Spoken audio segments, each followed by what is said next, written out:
What is good, everybody? This is your guy, Manny. Welcome to the Dynasty Overload, a fantasy podcast. Almost had a blooper there. So, guys, it's week 3. We're going to go ahead and dive into what's going on around football right now. So, before I dive into week 3, I just want you guys to know, do me a favor. Get into your fantasy lineups right now, especially if you are in over 40 leagues like me. Get into your fantasy lineups right now and go ahead and remove Brandon Aiyuk from your lineups because Brandon Aiyuk is going to be out for tonight's game versus the Giants. So I see an uptick for guys like George Kittle, guys like Deebo Samuels, and as well as Christian McCaffrey. So get into your lineups right now and remove Brandon Aiyuk from your lineup. He's going to miss tonight's game. Also, Bryce Young has missed practice for 2 days in a row. So that means he is going to be missing the game on Sunday. So that means Andy Dalton will be starting for the Carolina Panthers. So I don't know what he does, but if you're playing in 2 quarterback leagues, if you're playing in deep leagues, then he's definitely a guy that you might want to go ahead and grab because he brings value to you in Superflex leagues. So with that being said, week 3 is here. Exciting stuff. Also, more breaking news. The Cowboys lose their star corner, Trayvon Diggs. He's out for the season. He tore his ACL in a non-contact injury today. So that's man, that is terrible. I feel so bad for him. Regardless of who you cheer for, regardless of who you like, when it comes to the football family, we support each other. I'm a Commanders fan. He's a Cowboy. It doesn't matter. It's all love. Injuries are injuries, and we do not support injuries. So speedy recovery for Trayvon Diggs. Man, that is some tough news right there. It just seems like tons of injuries out there, and there's really no way to prevent the injuries. It's a part of the game. It does happen, but it's truly, truly sad. So you guys are probably wondering, hey, Manny, when are you going to start talking about who to start and who to sit? Just cool down. I'm going to get to that. So week 3, tons of good matchups, tons of bad matchups. So let's start with the quarterbacks. Kirk Cousins I think he's like the QB1 right now in fantasy, or a top 2, top 3 QB. He's putting up numbers. He's averaging 28.5 points a game. He has 6 touchdowns. He has 1 INT. He looks good. Look, Kirk Cousins is on pace for 6,000 yards passing right now, which is insane to me. Now, obviously, he's not going to keep that pace up, but it's just to show you that he is tearing it up. He has 706 passing yards so far. So, yeah, definitely start Kirk Cousins. Start him everywhere that you got him. I'm going to be starting him everywhere that I got him. Tua Tagovailoa, he's playing the Denver Broncos. I always want to say Denver Nuggets, but the Denver Broncos. So I like Tua a lot this week. I think he's going to produce big numbers for his team. Jared Goff, he's playing the ATL Falcons. ATL, we can all agree that, hey, they're not a good team right now. And, Jared Goff has been pretty solid. 4 touchdowns, 1 INT, 576 yards passing. Him along with Tua and Kirk Cousins are some of the top guys right now in the league in passing yards. I like this matchup a lot. I think you're going to see the offense open up more. You're going to see Sam Laporta. You're going to see Jahmyr Gibbs possibly catch more passes. It's going to be an exciting thing. And then right now, Jared Goff is averaging 22.5 points a game. So, he's hot. Why not ride the hot hand? In several leagues, I have Jared Goff starting from last year because a lot of people were not interested in Jared Goff. A lot of people did not believe in Jared Goff. So he was easy to acquire. He was cheap. Now he's a top-tier quarterback. He's a QB1 now. So the price of Jared Goff is definitely going up. And in that offense, in that system, I don't think a guy like Hendon Hooker is going to come out and take the job from Jared Goff anytime soon. Geno Smith has a great, excellent matchup versus the Panthers. I think this has the potential to be a high-scoring game. I see the Panthers playing from behind, and with that being said, that's going to be an uptick in targets. So it could be a potential sneaky shootout. This is not a game that I would bet on and say, it's going to be a shootout. But it has a potential to be a sneaky game. So moving on ahead, you have Dak Prescott versus Arizona. That's an automatic start. You start anybody versus Arizona, although Dak has not been good this season so far because he hasn't had to be good. The defense has been carrying them, and with the loss of Trayvon Diggs, how does that defense look? Either way it goes, I see them moving the ball easily on Arizona, and this is going to be Dak Prescott's coming out party. Yeah, I mean, they've won 2 games 70-10, so you don't need to really throw the ball when you're winning. So that's a disadvantage in fantasy when you have a quarterback like Dak who can produce and is really good, but then you can't really unlock Dak because of winning and, having a big lead. Dak right now is averaging 15 points a game, but this could be a potential where Dak comes out and hits 2 to 3 scores before halftime, and then they just kind of just coast and just run the ball. So if you are a Dak owner, you're hoping that he comes out and gives you QB1 numbers, especially in the first half. That way you can kind of chill and say, all right, I got my numbers from Dak, and then you can just chill. Brock Purdy versus the Giants. The Giants have been terrible. Brock Purdy is averaging 17.8 points a game. He's playing tonight. So tonight, if you guys want Brock Purdy in your lineup, put him in your lineups tonight. Do not forget to do it. Or you're going to wake up or in the morning and say, oh, man, I forgot to put him in my lineup. This is an easy game for him. But then it could be a sneaky game to where the Giants actually score some points to where it makes it a competitive game. And then if it's a competitive game, that means more Brock Purdy. If it's a game where San Fran has a lead, they're playing good defense, and you're not going to get much out of Brock Purdy. So for me, Brock is going to be like a maybe start him, maybe don't start him. But if he is in Superflex, you definitely start him. If you need a QB2, he'll give you solid numbers. I think Matthew Stafford has a breakout game come Monday night. He is going to be playing against the Bengals. The Bengals have Joe Burrow. He's going to be struggling and, still hurt. I will bench Joe Burrow, and I will start Matthew Stafford. Matthew Stafford only has 1 touchdown so far this season. He's averaging 15.2 points a game. But I think this is the week that Tutu Atwell or Puka Nacua gets a touchdown. He's been very accurate and very precise with those 2 guys. But yeah, this is definitely going to be a Matthew Stafford type game. I'm looking at maybe 2, maybe 3 touchdowns out of Stafford. I think it's time. It's time. I don't see him going for less than 2 touchdowns in this game. So 2 touchdowns on the low side, 3 touchdowns on the high side. Guys that I'm not going to touch this week, I'm not touching Justin Fields until he becomes better. And to be honest, in redraft leagues, I'm on the verge of dropping Justin Fields. He's costing me games. He's averaging 16.6 points a game. You drafted him to be a guy that's averaging 20 to 25 points a game. That's what you drafted him for. Drafted him in the 4th round, which I normally don't get QBs in the that early, and it has not paid off for me.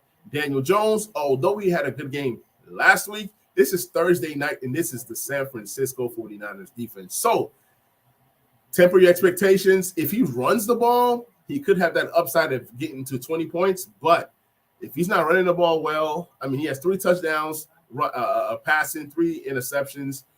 He's having an okay season, especially from that one game last week. But I'm not starting Daniel Jones this week. Jordan Love, I am starting Jordan Love. He's hot right now. I get it. He's playing against a New Orleans defense that is pretty hot. Jordan Love is averaging 27.7 points a game. He's hot right now. So I'm gonna continue to play him, and he's the number 2 quarterback in fantasy right now. I'm going to continue to play Jordan Love. Why not? Even with the tough matchup, let's see what he has. He's looking good. 96 yards, 6 touchdowns, no INTs, and that's the biggest number, no INTs. And then he has some rushing upside. So I am in on Jordan Love while most are not. Russell Wilson, I'm not starting him this week. He is averaging 25.5 points a game. He's been solid, but it was those Hail Mary bombs, two Hail Mary bombs, really. 3, if you count the one that wasn't a touchdown. So he had 3 deep passes that really boosted his numbers.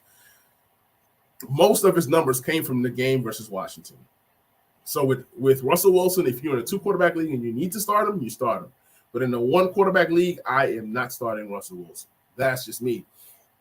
Derek Carr, I am not starting Derek Carr versus Green Bay. He only has 1 touchdown on the season, and I don't see the upside for a touchdown out of Derek Carr. I just don't see it. They've been winning games with field goals and field goals and field goals. I just do not see Carr doing anything. I mean, he had 228 yards and no touchdowns and 1 interception versus Carolina.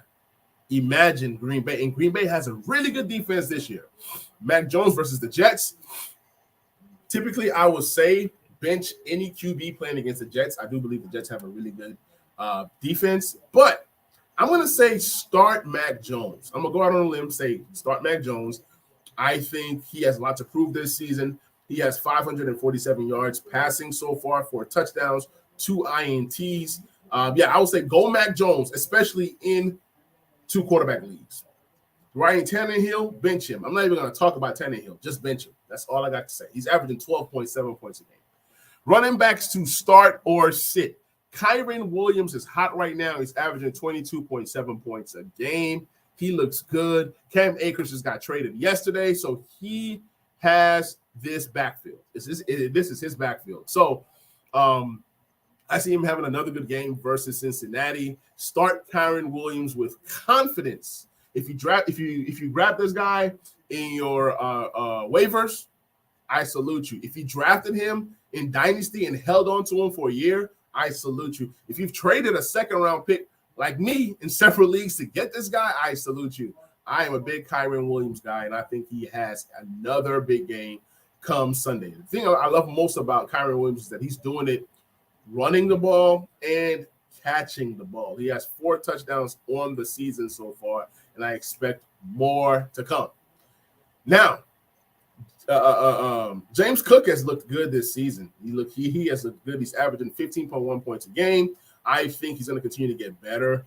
Although I like James Cook this season, I don't like James Cook versus Washington. Now, if you're going to say James Cook is going to be a receiver versus Washington, if you truly believe that, then you start a James Cook. If you feel like he's not going to have success catching the ball versus that tough Washington's defense, then you don't start him. I don't think he's going to have much success versus that Washington's defense. They're going to pass more to guys like Khalil Shakir and Dalton Kincaid and guys like that. I don't see James Cook being much of an impact. I could be totally wrong. If he catches passes, he'll be fine. If he doesn't, he'll be in trouble. And then especially with Damian Harris and Latavius Murray now being guys that are going to be vulturing goal line potential touchdowns. So temporary expectations with James Cook. Alexander Mattison, I would say bench him. I don't trust him right now. It's just something about Madison that I just do not trust this season. Madison is averaging 9.2 points a game. Now they've added Cam Akers. Now, Cam Akers is going to take him some time to get acclimated to the offense. But at the end of the day, what has Madison done? Madison as a starter is not so good. Madison coming in as a backup because Dalvin Cook got hurt during the seasons years past, and yes. So those are different things that I'm looking at right now. And you really, really, really, really want to watch, what you're doing. So I got some breaking news for you guys. Former Cowboys quarterback Will Grier is signing to the Patriots active roster. So that means that Will Grier will be the number 2. Wait a minute. Am I reading this right? Former Cowboys QB Will Grier is signing to the Patriots active roster. So, yeah, he'll be backing up Mac Jones. So, Will Grier is the backup to Mac Jones as of right now. Back to the running backs. Miles Sanders, I'm not starting him versus Seattle. I don't trust this guy. This guy has not looked good at all this season. But with Andy Dalton, maybe, just maybe, Miles Sanders plays better. But how could he possibly play better with Andy Dalton? We'll see. I'm not starting Miles Sanders. That's a sit for me.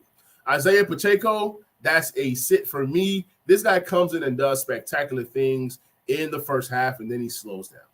I understand that the Bears have struggled with, backs like Aaron Jones and Rachaad White. Both guys have scored over 21.3 points in PPR in the first 2 weeks versus the Bears. But Pacheco is not like that. He's not that kind of back. They're trying to pass him the ball more. He's catching more, but I just don't see Pacheco having that kind of impact. So for me, I'm sitting Pacheco versus the Bears. Joshua Kelly, that's a sit for me. Jaylen Warren, that's a flex play for me. That's a flex play. If you're desperate for an RB play, flex him. He's a decent 9.7. If you're dealing with injuries, you might want to start him. So, it just all depends on what you want to do. Now, we understand that David Montgomery's out, right? We understand that Craig Reynolds is the next man up. Mind you, they have Gibbs, but they use Gibbs a certain way. For me, I'm not starting Craig Reynolds. I'm more of a Zonovan McKnight kind of guy. So scoop Zonovan McKnight and stash him and just see what happens. I don't think that Greg Reynolds has much of an impact in this game, but you never know. If he's out there and you just need additional help at running back, you grab him. But I'm not starting Greg Reynolds. That's just me. Kendre Miller, somebody asked me about Kendre Miller. Do you start him? It looks like he's practicing. He's healthy. But they have Tony Jones. They have Taysom Hill. It's going to be an RB by committee. I'm not starting Kendre Miller unless I absolutely have no other choice. He is a must sit for me. I need to see him do something before I can start to trust him. So he will make his NFL debut. He is a highly touted RB from college. I get all of that. But I got to see. You got to show me. Guys that I'm sitting this week as well, I'm sitting Breece Hall. I'm sitting A.J. Dillon. I'm sitting Dameon Pierce. Zach Moss, I'm starting if I need him. He's averaging 20.7 points a game. He was phenomenal in his first game of the season with 18 carries for 88 yards in the score, and he had 4 catches for 19 yards. I think that Zach Moss continues to be involved, especially if Gardner Minshew plays. You best believe that Zach Moss will get more catching opportunities. He'll get more goal line opportunities, especially if Minshew plays and Anthony Richardson is out. So that's just more uptick for Zach Moss. Most people will say sit Zach Moss. I am starting Zach Moss with confidence. I'm also going to be starting Brian Robinson Jr. Brian Robinson Jr. has been great this season. He's the RB3 in all of fantasy. He's averaging 21.3 points a game. He has been fantastic. 146 rushing yards this year. He has three receptions, 49 yards, 3 touchdowns. He's been amazing this season. Had 1 touchdown to start the year and 2 touchdowns last week versus the Denver Broncos. So, yes, I look for Brian Robinson to have another great game. And I've been getting a lot of deals for Brian Robinson, and especially in Dynasty. Guys are now starting to put him in a package for a first. Yes, he's commanding that kind of respect because he's looking good. And when you do good and you're doing well, you command respect. So shout out to Brian Robinson. Moving on. Anybody playing against the Titans, you start that receiver. So Amari Cooper should have an amazing day versus the Titans. Start Amari Cooper everywhere with confidence. Nico Collins, I am sorry. I want to apologize to you, my brother. I was wrong about you. You have turned it up to a whole nother level. 20 targets this season, 13 receptions, 226 yards and a score. He's averaging a whopping 20.8 points a game. Nico Collins is him right now. He's tearing it up. I was wrong. Y'all was right. So, yeah, Nico Collins looks great. Not only am I starting Nico Collins, I'm also starting Tank Dell. It seems like Tank Dell and Nico Collins are the 2 favorite targets for C.J. Stroud, who looks great, by the way, who you can start sometimes if you need help in 2 QB leagues. C.J. Stroud is not a bad one to start. Jordan Addison, 2 weeks, 2 touchdowns. That boy looks good. Keep on starting Jordan Addison with confidence. It seems like he continues to get love on this offense. Yes, they have Jefferson. Yes, they have Hockenson. But Jordan Addison gets his. You got to cover him one-on-one, and he's that talented. He's that special to maximize those opportunities. Only 11 targets this season, but, man, he is averaging 16.2 points a game, and I'm looking forward to him going against a Chargers defense to where he could possibly possibly do more damage again come Sunday. So, yeah, start Jordan Addison. Zay Flowers is the number 1 wide receiver for the Ravens. Yes, he doesn't have a touchdown yet, but he has 15 targets. He has caught 13 of those. So that means, so what you're telling me is if Lamar Jackson targets Zay Flowers 10 times on Sunday, he's going to catch 8. I like those odds. I like those numbers. 8 receptions, possibly could be over 70 to 85 yards. And then if he gets a score, you're looking at a 20-point day for Zay Flowers. Continue to start him with confidence. He's going against Indianapolis, but nevertheless, he is that legit number one wide receiver for the Ravens, especially with OBJ out, and especially with Rashad Bateman not doing anything. Zay Flowers is him. I think that Zay Flowers has a humongous breakout game come Sunday. And if I'm wrong, you guys roast me. Come after me. It's all good. George Pickens, man, he looked good last week. This could be a sign of things to come. I'm going to start George Pickens just because somebody has to catch the ball. And I don't know. I'm just confident that George Pickens can continue what he started last week. He's just only going to go up from here. I mean, he has 17 targets on the season. That's pretty good. He can possibly get another 9 to 10 targets come Sunday. So I'm excited for George Pickens this year. Chris Godwin, each week that I've told you guys to start him, he's let me down. I think this is the week that Chris Godwin is welcome to the NFL. I always welcome guys to the NFL, especially when they haven't done anything in a while.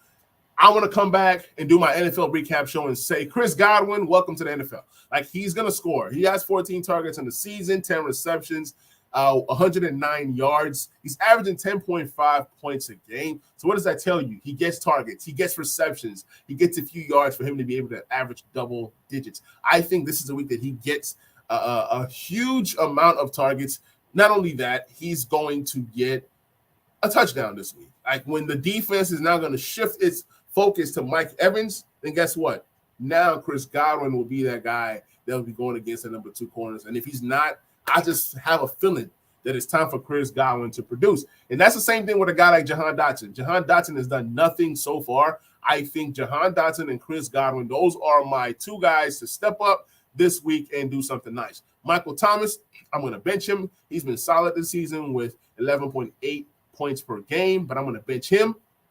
I'm going to start Josh Reynolds. Josh Reynolds has been hot. He's averaging 17.8 points a game. He has 2 touchdowns on the season, and I think he's going to continue to be a part of that Lions offense. So yes, I am expecting him to continue to produce like this, especially with Jameson Williams being out. And even when Jameson Williams comes back, how can you bench a guy like Reynolds if he continues to play at this level?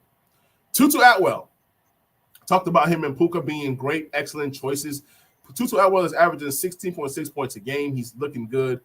Why not keep starting him until he does something wrong? He deserves that. When you have players that have been consistent and that have been doing well, you have to continue to play them until they play bad. That's just my rule. You don't have to follow my rule, but that's just my rule. Why bench somebody that is playing well? I get it. There's matchups and things of that nature. Sky Moore, I'm going to bench him. I don't trust any wide receiver or any pass catchers for Kansas City. Last week, I told you guys to start Garrett Wilson regardless, and I got lucky. Garrett Wilson was able to score versus that Dallas Cowboys defense. This week, he plays New England. New England is very good. New England is a very solid defense. I would say bench Garrett Wilson this week, especially if you have other options. Let's say you have a team that has a guy like a Tyler Lockett or a guy like a Mike Williams. I would take a chance on those guys instead of starting Garrett Wilson. Now, if you have a team where Garrett Wilson is your top 3 wide receiver, you got to start him because you're not going to bench a Garrett Wilson for a guy like Curtis Samuel. That's not what I'm telling you to do. I'm just telling you, you can start a top 24 guy that you trust over Garrett Wilson, knowing that at least those guys are safer. Obviously, Garrett Wilson is him, but with this whole change, I don't know what this offense will look like. So be very careful, be very wise. Romeo Doubs, I would say bench him. Hollywood Brown versus Dallas. No Trayvon Diggs. I would say start Marquise Brown. He's going to get the targets. If anything, he will be targeted. And if you're targeted, you will get lucky, kind of like he did in week 2, where he was targeted 10 times and he had 6 catches for 54 yards in the score. So he could get lucky once again versus Dallas. Again, no Trayvon Diggs. Now, DeAndre Hopkins, I'm going to sit him. I don't trust anybody on that Titans offense whatsoever. Kyle Pitts, I will say sit him. I mean, can we trust this guy? He's averaging 5 points a game. 8 targets, 4 receptions. I can't trust you. I'm benching Kyle Pitts. Hunter Henry is the number 2 tight end in fantasy right now. I am starting Hunter Henry with confidence. He has 13 targets for 11 receptions, 108 yards. Those numbers don't scream amazing, but the 2 touchdowns do. And he's averaging 16.9 points a game. That's pretty solid. And in tight end premiums, 1.5, he's averaging 20 to 22 points a game in tight end premium leagues. If it's a tight end super premium, then man, even more points, right? Sam Laporta, he's been solid all year. For a rookie as well, he's averaging 10.1 points a game. You might say, oh, 10 points is not a lot. Well, how many points is Kyle Pitts averaging? So, with that being said, start Sam Laporta with confidence. Eventually, he's going to score a touchdown, eventually. And when he does, you'll be happy that you started him. I know Taysom Hill is a do-it-all QB/tight end. I would bench him this week unless you are desperate for a tight end, especially with Kamara being out and Jamal Williams being out. Kendra Miller's making his debut, but then again, you just never know. With Taysom Hill, be careful. He had 9 carries for 75 yards last week, but then this week he might go 2 carries for 0. So just be careful with Taysom Hill. Jake Ferguson, I love him this week. I love him every week, really. He's getting better and better as the weeks go on. He's playing Arizona. This could be a prime breakout game for Jake Ferguson. You will be happy if you start him. Hayden Hurst is a toss-up for me. Sometimes I like him, sometimes I don't. He had a good week 1. He had a bad week 2. Maybe it's time for a good week 3. So just be careful. Chig Okonkwo for the Titans, bench him. Luke Musgrave, he's getting better each and every week, but I would say bench him. In about 2 weeks, Luke Musgrave will be a name that I would say start. Juwan Johnson, I would say bench him. He's not having that breakout sleeper appeal that a lot of you guys were thinking, including myself. Zach Ertz, you got to start him. This guy, he's getting targets. He has 18 targets this year for 12 receptions. If you tell me that you have a player that's averaging 9 targets a game, I would say start that player every single time. So with the 18 targets, eventually, they're going to turn into more yards, and they're going to turn into touchdowns. So he's averaging a solid 9.9 points a game. And if you can get anywhere between 8 to 10 points out of your tight end position, be very grateful, because that position is very weird. That position is crazy to me. Hey, what's good? Sober Money, what's good with you? Thank you for hopping on the stream. Please like, please subscribe, and please share.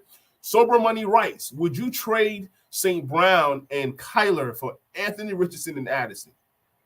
Ooh, that's a good one. Man, that's tough. In Dynasty, I would say yes. In Dynasty, give me Anthony Richardson and Addison. In redraft, I would say I'm sticking with St. Brown. And obviously, Kyler's hurt, but then Kyler could come back at some point in the season. Although, even in redraft, it just makes more sense to get more. So, yes, if you're desperate for a quarterback in redraft, Anthony Richardson and Addison is more. So, in redraft and Dynasty, I would go Anthony Richardson and Addison. Yes. Or Dynasty? Oh, yeah. Superflex, Dynasty? Oh, yeah. Definitely make that trade. That's a smash accept. Yes. Trade Antonio St. Brown.